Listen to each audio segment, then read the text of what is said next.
benefits. Cash does not work in the digital world. Cash does not work in the digital world today, which centers on trust and the mandate central banks have for issuing currency also in a digital format. Well, ladies and gentlemen, David, thank you very much for the opportunity to address the audience with a topic of incredible social-political relevance: money. The question today is, in the age of digital transformation, what is the future of payment and what is the payment of the future? OMFIF turns 10, rather young, I guess, for an organization focusing on finance and money, since the concept of money already started over 10,000 years ago. Communities used shells, grains and stones as tangible tokens and units of account, exchange and store of value. And the history of central banks, the guardians of stable and solid currencies, some of which are here tonight, already began in the 17th century. In 1609, the Amsterdam City Council decided to put an end on the chaos of over 800 different coins and established the Amsterdamsche Wisselbank, which, mandated by the City Council, established an efficient, standardized currency cycle. Central banks have been managing currencies in all aspects very competently ever since. They have been continuously optimizing their currency cycles, employing the latest technology available and pushing their suppliers to provide the innovations necessary to maintain a state-of-the-art system. Their technological expertise has greatly contributed to building the trust in government-issued currency as it exists today. Coins were complemented very early on by bank accounts, paper banknotes, cards, and now by online payments and mobile phones. But only cash as the sovereign payment, public payment instrument fulfills the requirement of the public. Independent from any additional technology, easy and universally in use, guaranteeing full financial and social inclusion with no entry hurdles. A truly democratic means of payment that provides huge value to any society. However, with all its benefits, cash does not work in the digital world.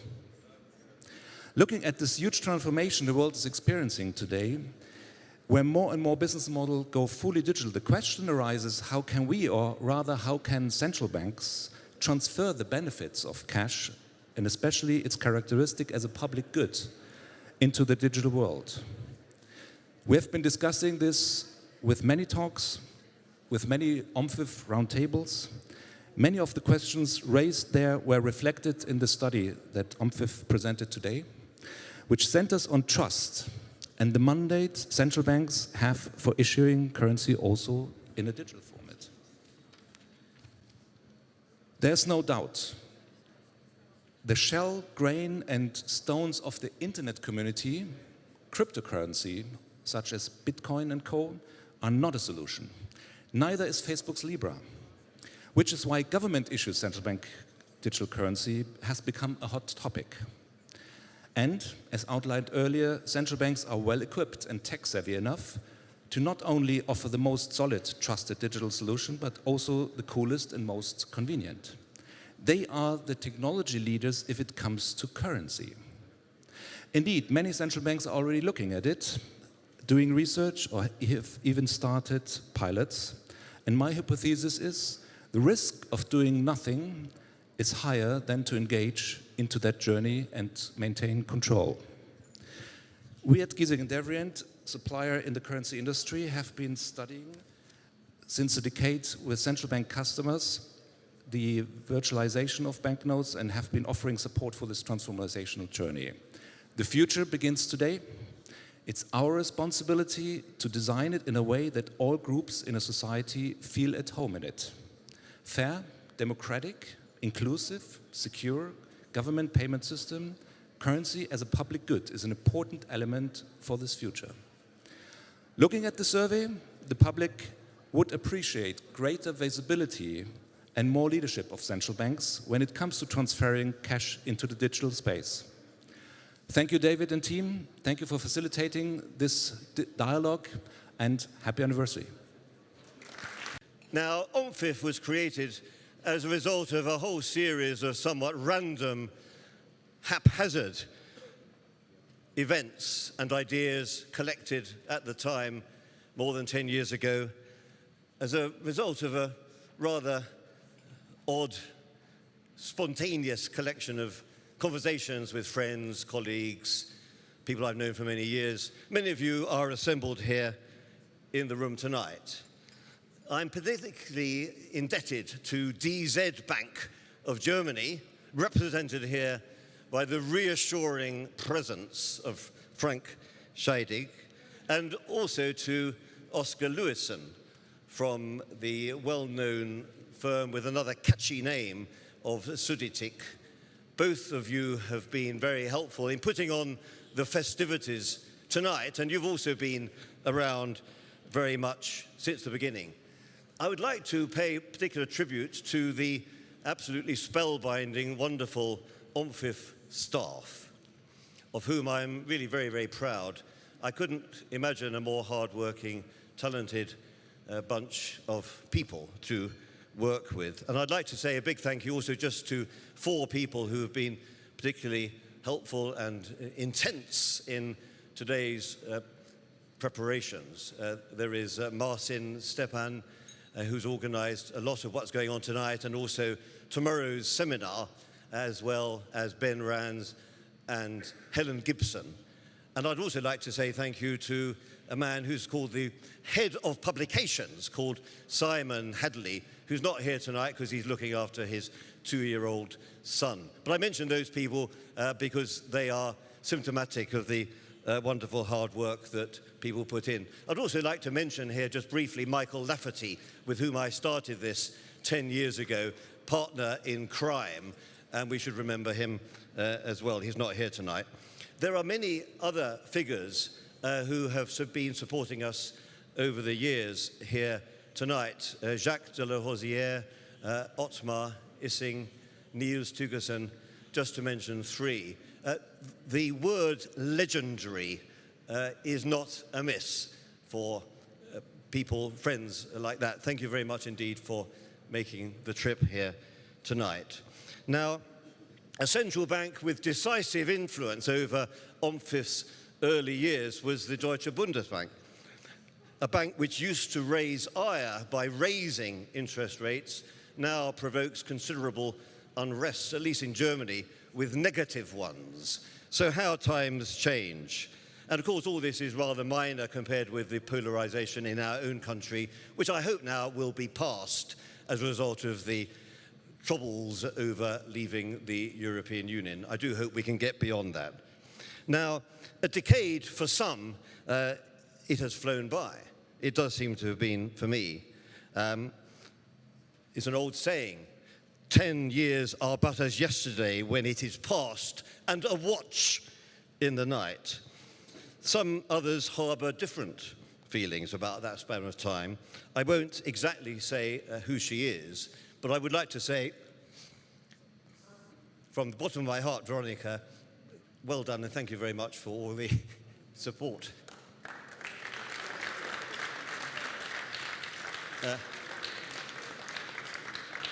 Now, a quick remark about the company's name. It is, as many have said, the worst possible acronym of all time. But it seems to have caught on. A combination of the IMF, FIFA, and Omerta, the Italian curse of silence, or the German OMFIF, when you kick off a football game. Well, we've kicked off quite a bit over the last 10 years. We've headed in a few goals. We've scored a few successes. Speaking to you in a few minutes will be Wolfram Seidermann, the CEO of G&D, Giesecke & Devrient Currency Technology, who's going to be talking about trust in payments, which will occupy you at least for a few minutes. Zeti Aziz, another old friend and great supporter. Dr. Zeti, thank you so much for being here, who was so remarkably helpful when we started up 10 years ago, the former governor of Bank Negara Malaysia, now heading the pension fund PNB, owning large swathes of the London property scene, including Battersea Power Station. She will be talking. And then also John Orchard, who's just joined us as our new CEO. And now, to start off with, there's somebody who is something of a household name, a man who's been a great source of inspiration and wisdom over the years, brimming with bearded bonhomie and perpetually providing prescient perceptiveness, all the P's, a man who's well known for you, the former head of economics at the European Central Bank, a man still with his finger on the pulse. I give you Peter Pett.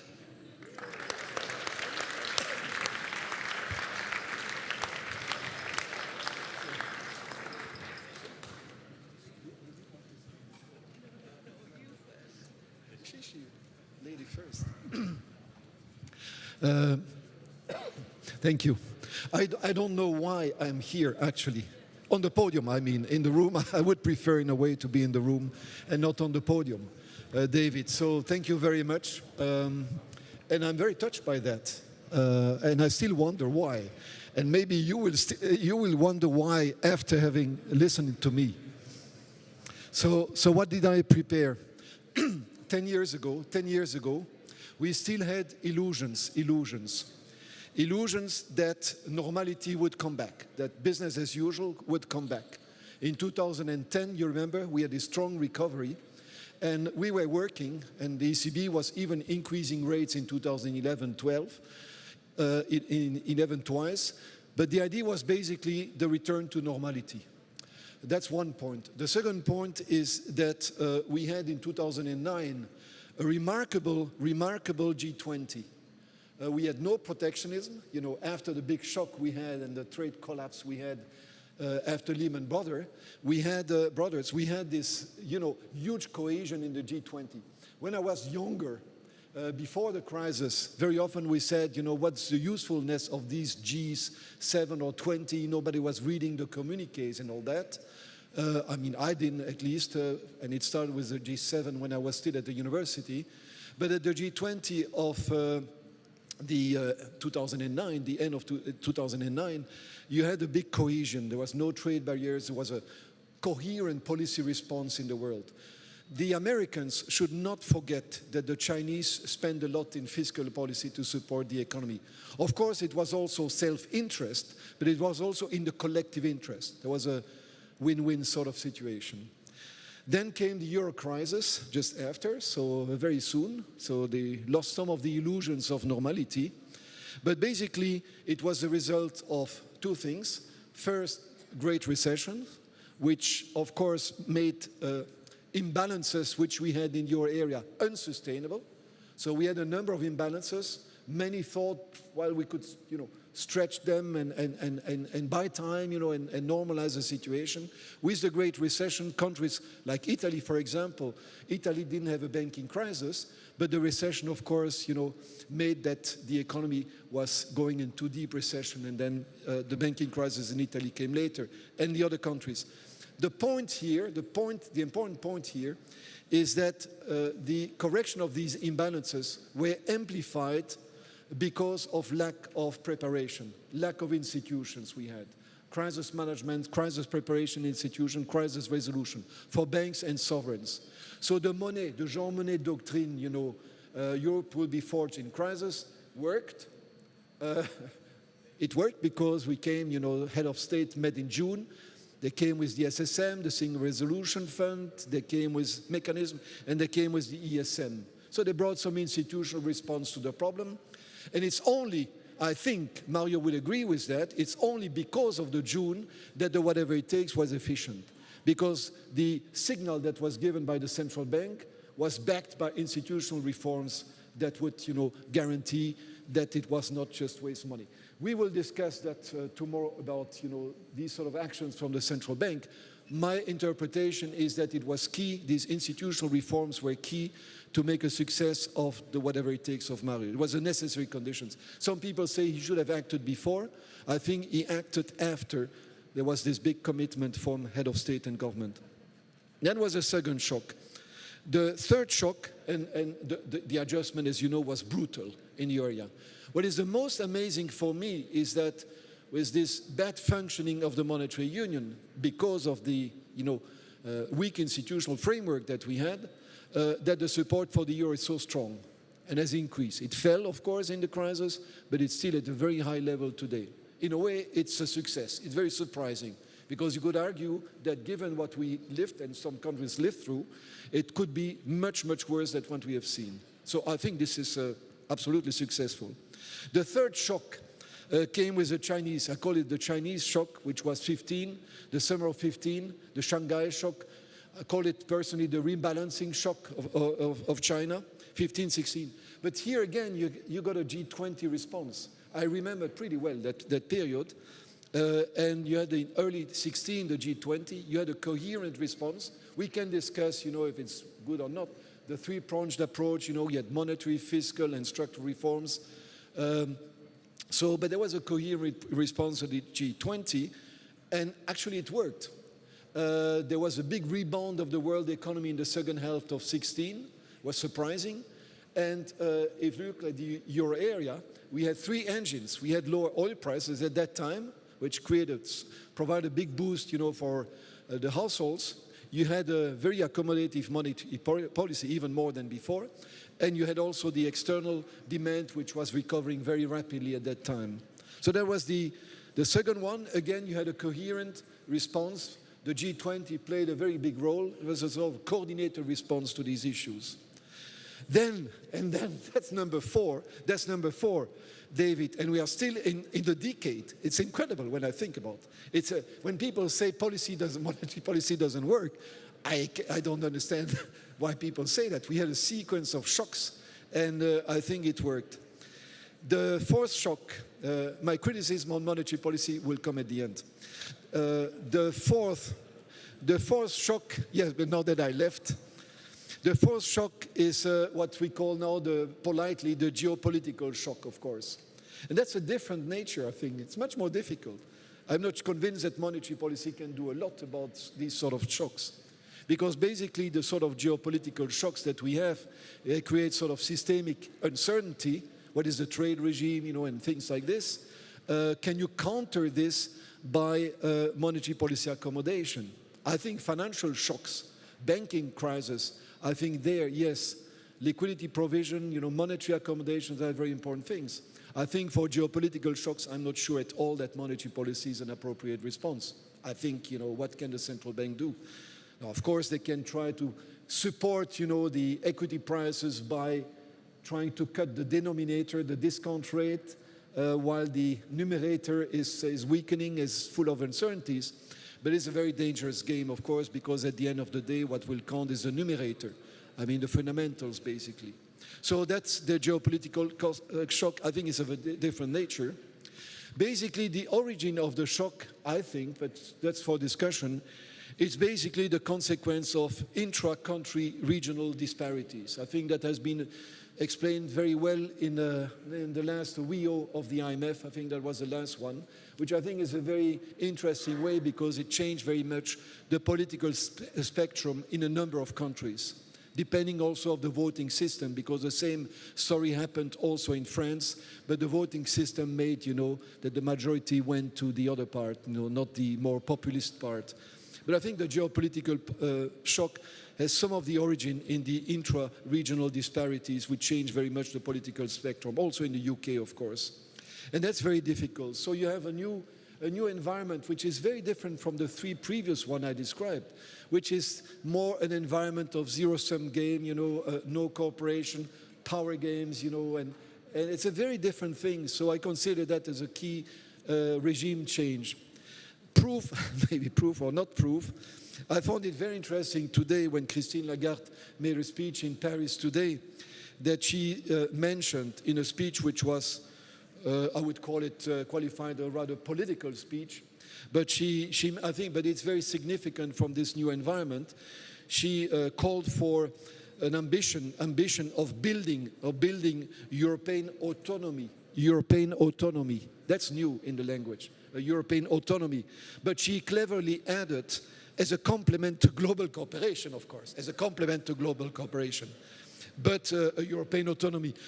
And that brings me back when I was young, graduated from the university at the Institute of European Studies. All the arguments we used for European integration was precisely to say, in a world with small open economies in the world and some big players, you need to be strong. You need to be strong. You need to create your internal market because, you know, free markets, you know, are an abstraction. It depends on your value, your culture, and all this. And so you create your internal market, and in the external relation, you will be strong via your foreign trade policy. You can influence international norms and all that. And Europe always was both of that. We were global, so we wanted to liberalize. We wanted to do it in an orderly way. But at the same time, we also worked very much in international organization. If you look at the GATT, which I was teaching many years ago before the WTO, there's the GATT, the most favored nation clause was precisely that. And the reciprocity in the reduction of barriers to exchanges, to trade, in the reduction, not in the levels of barriers, were two key principles of the GATT, which now are totally, you know, well, contested, especially, I mean, in the United States, I would say, basically. So that brings us to monetary policy again. I think monetary policy has played a key role in supporting the economies in very difficult circumstances. I say the forced shock, I'm not convinced that it's really useful. We can debate on this. I think it's a different sort of shock. But the issue I think we will discuss certainly in the next 10 years, but also tomorrow, is that there is a perception in the population of a very powerful institution today. A powerful institution which of course can afford in Europe to buy more than 2 trillion by money creation, which shows to the public that it has a high spending capacity. And so in the public, of course, when you open a strategic debate on this issue, it is clear, I see Patrick Honohan there, that the QE for the people, of course, will be on the agenda, of course, and that's coming. Now, the other issue, a powerful institution, it's, of course, when I was educated and when I entered central bank 20 years ago, it was central bank has to be modest, they should not be in the public, and should be careful about not becoming politicians. So I think all that discussion about powerful institution is something that I must say worries me, because the central bank can only do so much, and in some situations I don't think central bank can do very much. Basically, it must be supported by the other policies. And that's what we had usually. The other policies were not sufficiently supporting from monetary policy. And at some points, you know, something has to give in, and we will see what give in. I hope it will be the politicians coming with reforms, or the central bank will be on the other side. So these 10 years, next 10 years, I mean, these will be the debates. And congratulations, Mark. All the team, congratulations, David, and all the team. Mark is there too, huh? Yes. You know that we are sitting in a group on central bank transparency for the IMF, and we do that on with Telecom. Huh? Yes. Well, first of all, let me also, it's my distinct honor to congratulate OMFIF on the occasion of its 10th anniversary. In fact, it was my privilege to have attended the very first event that OMFIF organized, and that was in Frankfurt at the Deutsche Bundesbank.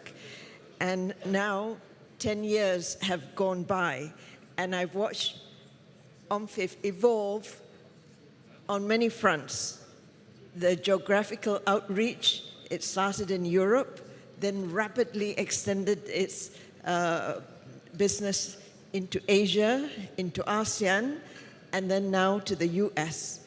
And then in terms of its participation, it has been extremely inclusive in terms of from the developed world to the emerging world. And also, who mattered was always involved in terms of the central bank, the market makers, the institutional investors, and there was always a great engagement. And on the issues, OMFIF has been a leader in highlighting and at the frontier in highlighting the issues that are important confronting the international financial system. So OMFIF has provided an important neutral platform for dialogue in our more complex and highly interconnected world. And what is important in this new era that we are entering into, where there's greater uncertainty, greater scrutiny, certainly of everyone, not just of the central bank, but of the private sector as well, and demands for greater transparency and greater expectation. There needs, and also in terms of the greater interconnectivity that exists. And therefore, what is central in all this is greater engagement. There has to be a greater understanding and appreciation of the functioning of the whole system, and therefore the role of OMFIF in all this is more important than ever before. So we look forward to the next few decades, and congratulations again to OMFIF. Thank you.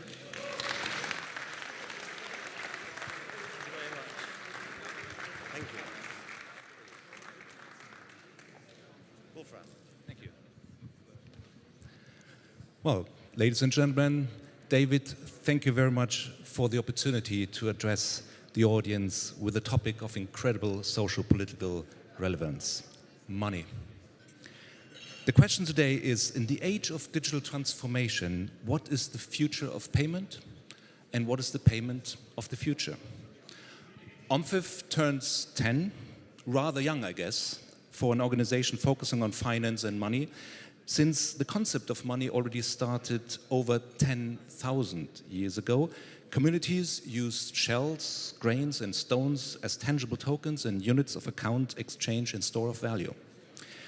And the history of central banks, the guardians of stable and solid currencies, some of which are here tonight, already began in the 17th century.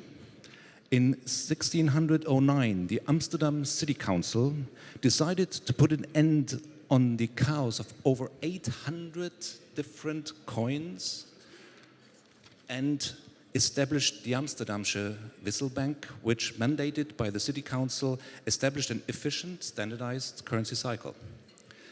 Central banks have been managing currencies in all aspects very competently ever since. They have been continuously optimizing the currency cycles, employing the latest technology available and pushing their suppliers to provide the innovations necessary to maintain a state-of-the-art system. Their technological expertise has greatly contributed to building the trust in government-issued currency as it exists today. Coins were complemented very early on by bank accounts, paper banknotes, cards, and now by online payments and mobile phones.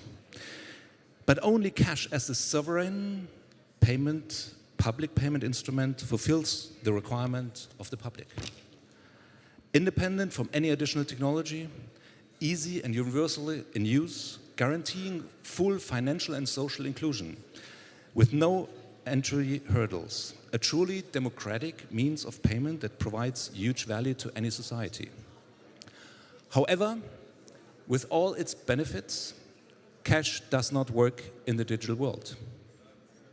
Looking at this huge transformation the world is experiencing today, where more and more business models go fully digital, the question arises, how can we, or rather how can central banks, transfer the benefits of cash, and especially its characteristic as a public good, into the digital world? We have been discussing this with many talks, with many OMFIF roundtables. Many of the questions raised there were reflected in the study that OMFIF presented today, which centers on trust and the mandate central banks have for issuing currency also in a digital format. There's no doubt the shell, grain, and stones of the internet community, cryptocurrency, such as Bitcoin and co, are not a solution. Neither is Facebook's Libra. which is why government-issued central bank digital currency has become a hot topic. And, as outlined earlier, central banks are well equipped and tech-savvy enough to not only offer the most solid, trusted digital solution, but also the coolest and most convenient. They are the technology leaders if it comes to currency. Indeed, many central banks are already looking at it, doing research, or have even started pilots. And my hypothesis is the risk of doing nothing is higher than to engage into that journey and maintain control.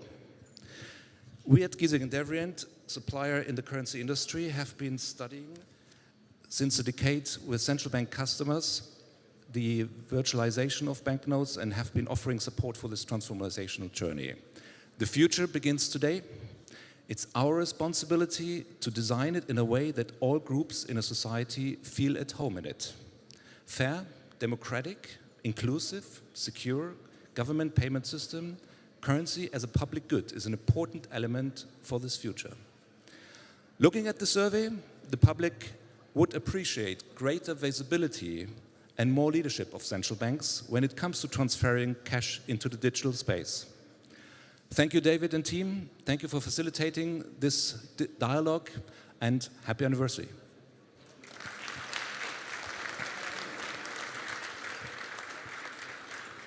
Thank you, Wolfram. Quiet at the back, please. I'm taking you through a 30-slide PowerPoint deck on my plans for OMFIF. No, I'm not. It's all on one slide, yeah. First observation is they really have fixed the air conditioning here. This room used to overstate the temperature outside by a lot, and it seems not to do that anymore. So you're very lucky. It's freezing outside. Anyway, only a couple of remarks to make on my behalf. I'm very proud to have taken on the mantle that David has recruited me for. I'd say when I was a child, finance ministries told central banks what to do. I think most of you can remember that. Now I'm middle-aged, it's the other way round, as Peter was just saying. And I'm sure when I retire, it'll have moved back again. Needless to say, OMFIF will carry on cultivating the links with all the key actors and proudly facilitate the conversation amongst you. I'm a recent outsider to OMFIF. Before this, I was at Euromoney for many years. Many of you will know it, where, among other things, I ran the magazine. And at OMFIF, I've been immediately struck by the maturity of the discussion in private between central banks and private financial institutions, which is very reassuring, I think. I come from a place where none of those actors would ever say anything interesting or useful on the record, especially about one another, and it's nice to see that they do in private. We all understand the dangers of that dialogue breaking down, and OMFIF will do what it can to sustain it. I've spent a long time in and around capital markets too, and it's interesting to watch central banks move towards them and central banks move towards capital markets. We'll watch that very closely too and facilitate the discussion. I know in your shoes I can see already that you're looking around for the champagne waiter. I know I would be. So I'm going to let you get on with drinking and talking to friends. Suffice to say, I look forward to working with you. I've got good plans for OMFIF. Come and talk to me in private about what they are over drinks. I'm very much looking forward to working with the team and David. But most of all, I'd like to toast you, to toast us. Have a lovely evening. Thank you very much.